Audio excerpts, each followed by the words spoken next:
여러 가지 부작용과 지속성 등으로 인해 현재는 절대 추천하지 않아요. 크기에 욕심을 내서 큰 보형물을 하게 되면 키가 더 날 수밖에 없어요. 하이브리드 가슴 성형인 프레쉬 성형을 개발했습니다. 안녕하세요. 프레쉬 성형외과 홍닥터 홍종현 원장입니다. 오늘은 가슴 보형물의 크기, 이 크기를 크게 하면 촉감이 안 좋은가요? 라는 질문에 대해 간단하게 답변 드리려고 합니다. 가슴 보형물 수술을 하려는 환자분들의 경우 가장 큰 걱정과 고민을 하는 부분이 바로 흉터와 더불어 이물감, 촉감이에요. 가슴 볼륨을 원하는 만큼 충분히 크게 할 수 있는 수술은 현재 의학적 기술로는 이 실리콘 보형물과 자가지방을 이용한 수술뿐이라고 생각하시면 됩니다. 간혹 필러로 채우시는 분들도 있는데 여러 가지 부작용과 지속성 등으로 인해 현재는 절대 추천하지 않아요.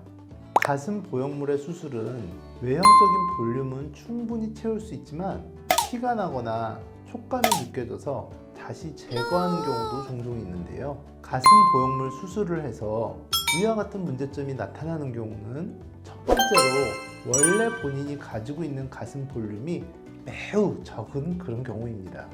보형물이 매우 부드럽고 촉감이 너무 좋다 하더라도 원래 본인의 가슴에 가지고 있는 살과 지방의 부드러움은 절대 따라가지 못하지요. 사실 이 보형물 수술을 했더라도 가슴을 만졌을 때 이렇게 느껴지는 촉감은 이 보형물 위에 본인의 살을 만지기 때문에 진짜 내 가슴처럼 느껴지는 것이고, 만일 좀 더 깊이 강하게 만지게 되면 이 보형물이라는 것을 알아볼 수밖에 없는 거지요.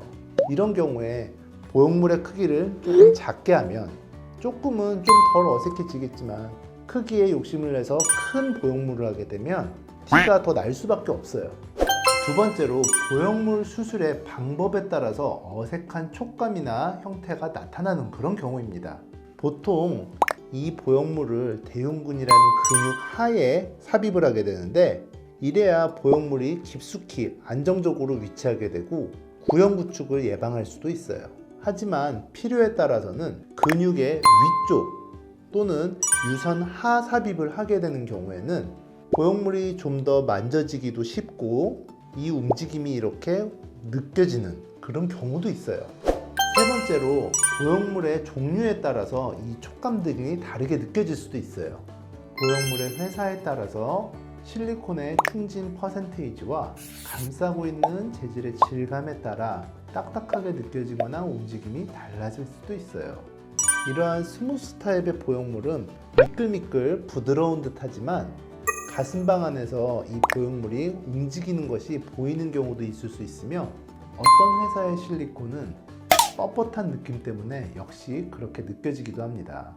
본인에게 맞는 약간은 소극적인 적절한 보형물을 선택하면 이러한 문제점을 해결할 수 있겠지만, 요즘 가슴 성형에 대해선 더욱 과감해지고 있는 이런 상황에서는 보형물을 크게 적극적으로 선택을 한다면 어쩔 수 없이 약간의 티는 좀 날 수 있어요.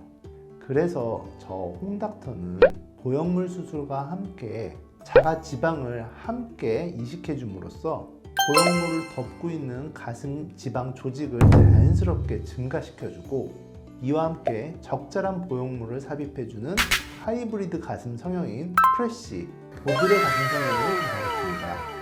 이 두 가지 수술의 단점을 서로 보완을 하여 더욱 완벽한 모양의 가슴을 만들도록 하였기 때문에 단순히 촉감이 좋아질 뿐만 아니라 리플링 현상과 너무 말라서 가슴골이 없어 보이는 경우에도 자연스럽게 아름다운 상체를 완성해 드린답니다. 이외에 다른